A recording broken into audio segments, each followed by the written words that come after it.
Here's episode 2, and what I want to show you is I like to create a second left hand for Gandalf. I want a little bit of variation, particularly towards the end of the animation, and I'm just going to turn off Frodo here, so we can just focus on Gandalf. There you are, Frodo. I'm not the best animator in the world, and actually let me get off the dialogue so it doesn't have to compete with me.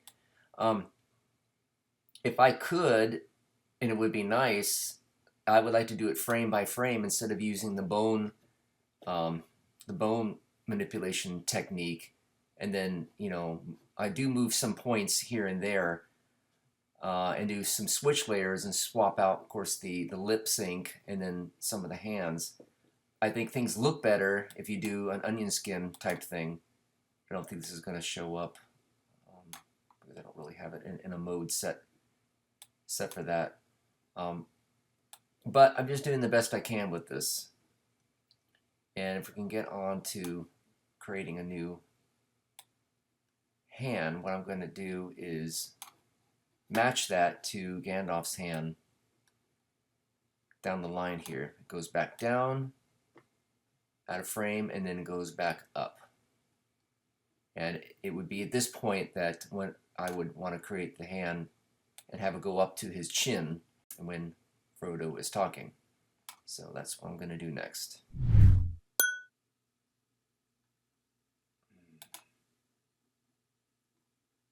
So what I'm going to end up using is this particular hand here. I want his hand going up towards his beard as if he's thinking about what Frodo is saying.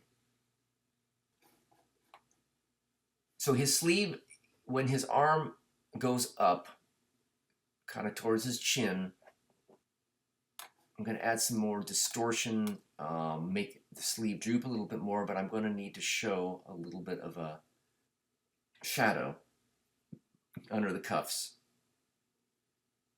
So you got to go back to the first frame and see if I can add that. So what I'm going to have to do down the line is I'd like to connect it to this sleeve here. Now, let me see if I can't make some sort of what's eventually going to be a shadow. Of course, I should have known I got to select this first. Then do this. For some reason, showing it up a different color, and I don't quite get that. It's interesting. Showing up brown, and it doesn't make any sense to me.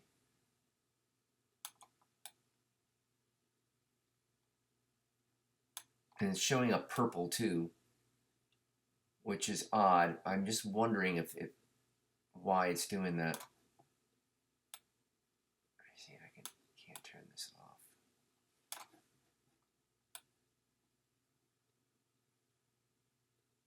I want to make it completely black, but it's actually turning out brown. There must be a gradient on this. Shaded. Let me take the shader off. That's part of the problem. Let's make it look like this. Oh, get it off with the purple. That's probably the best color there.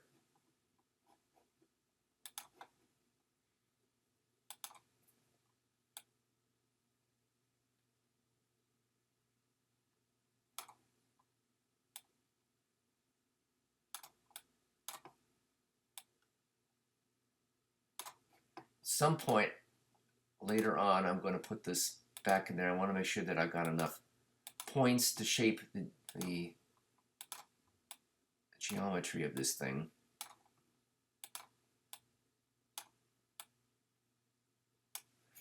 Now, right now, I'm not going to need this.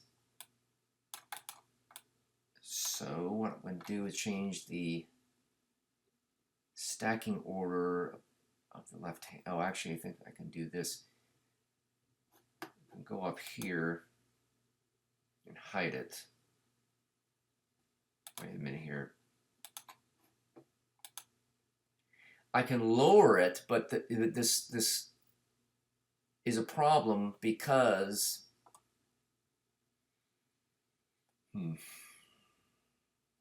I can't animate this. I can't lower it to the back. If I do, then it's going to be in the back the whole entire time. I can't animate that back towards the front. You know, another thing I see here, this is too dark. I may not even really need a stroke on this, so we'll take off the stroke. So in this case, what I'm going to do with this, if it'll allow me to do it,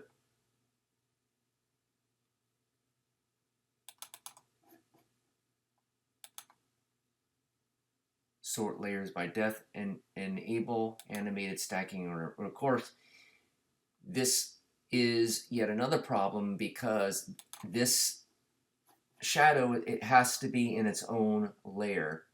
So I have to take this out of the sleeve layer, make sure the whole thing is selected,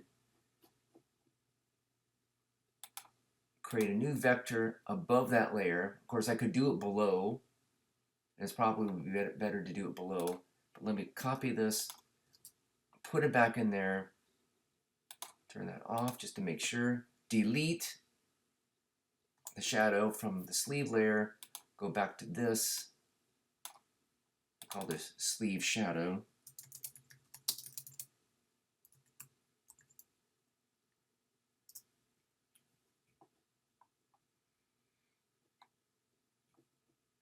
But I did set the depth sort to enable animated layer order, but let me make sure that I attach that.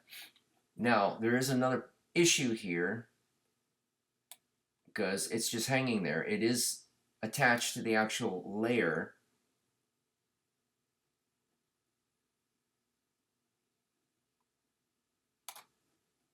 But I need to make sure that it's attached to the bone. Sleeve shadow, I should say. And then we go up to the main bone layer, which is the whole entire thing for Gandalf. Select this bone, and if there are other ways to do this that's easier, I don't know what it is.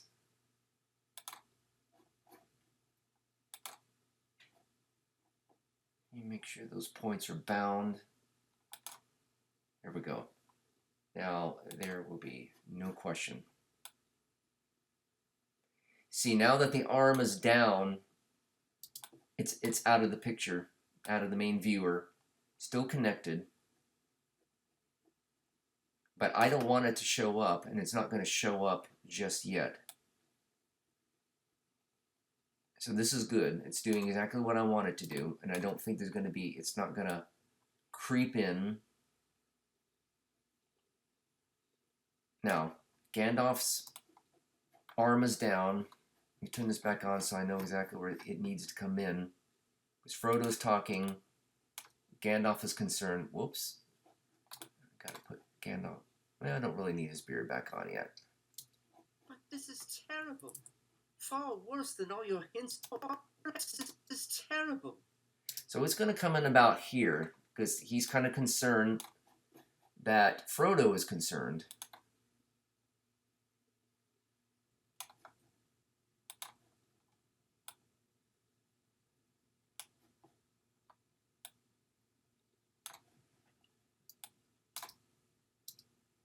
Okay. It's a little fast.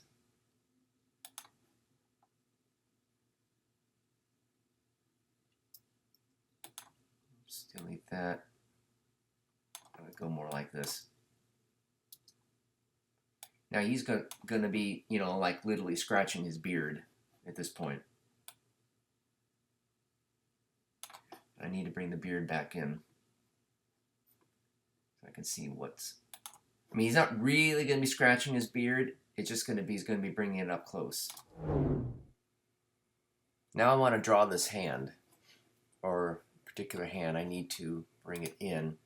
And even though I'm in the middle of the timeline, I believe I can bring an image in at this point. Yes, good.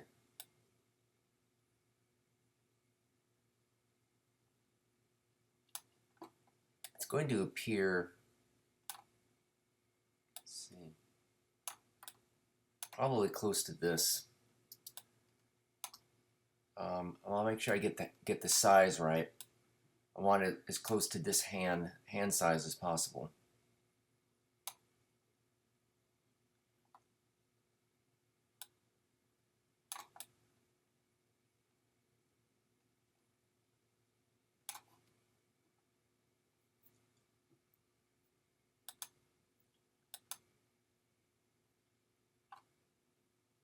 Let's do this.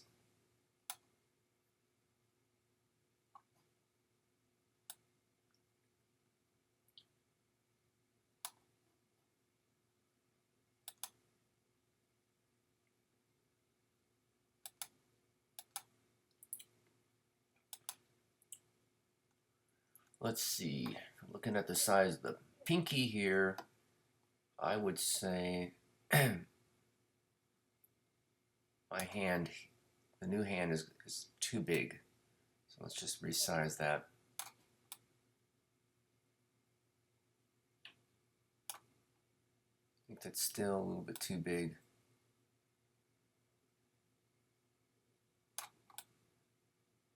I don't want it to be too small though. Otherwise it's just not going to look right. Now, let's do this.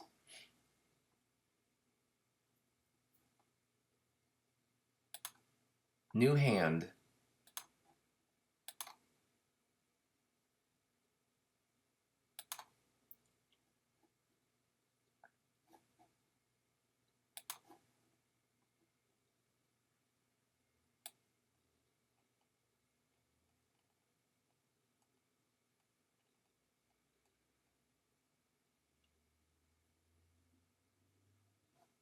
Get it to match this color.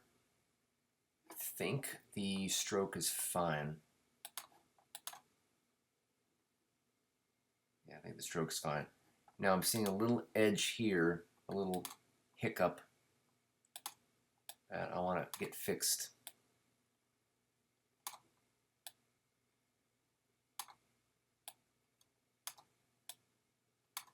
Should be pretty good. Label this palm. I'm eventually going to make a container to put all this in. It's just going to be a new bone layer. Right now, let's do this.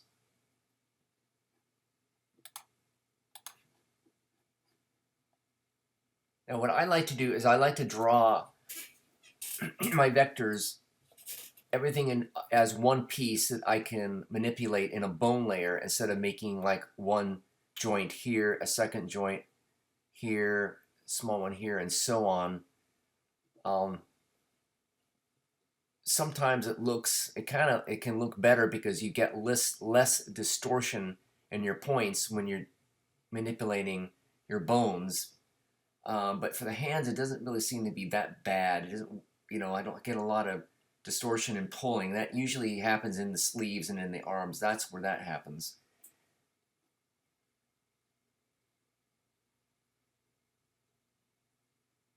I'm just going to make this all one piece and fix the issues later.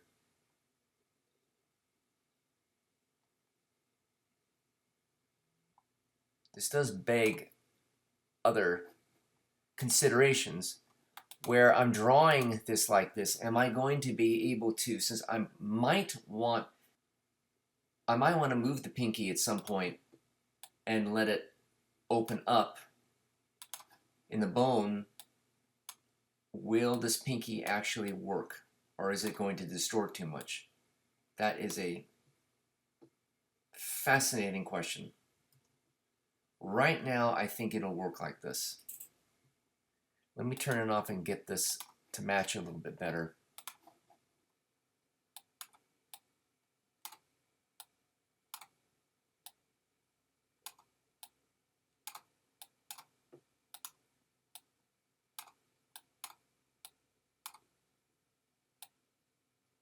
this up over here. This is more the knuckle.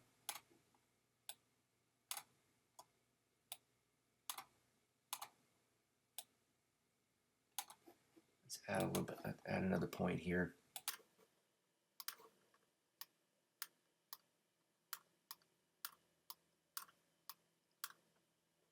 Now, I'm seeing another issue where these two are.